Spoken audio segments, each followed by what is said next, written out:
আসসালামু আলাইকুম। আজকে রান্না করেছি,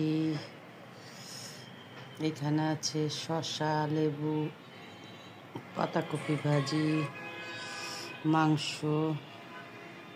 শুটকি,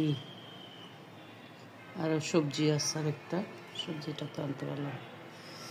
যাই হোক, সবাই ভালো থাকেন, সুস্থ থাকেন, দোয়া করি। আজকে রান্না হলো খুব মজার রান্না,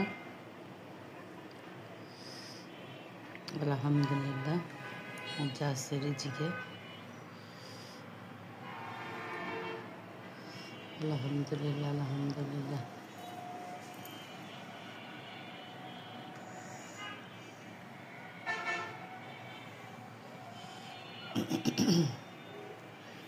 সবাই ভালো থাকেন, সুস্থ থাকেন, এই দোয়া করি সব সময়, আলহামদুলিল্লাহ।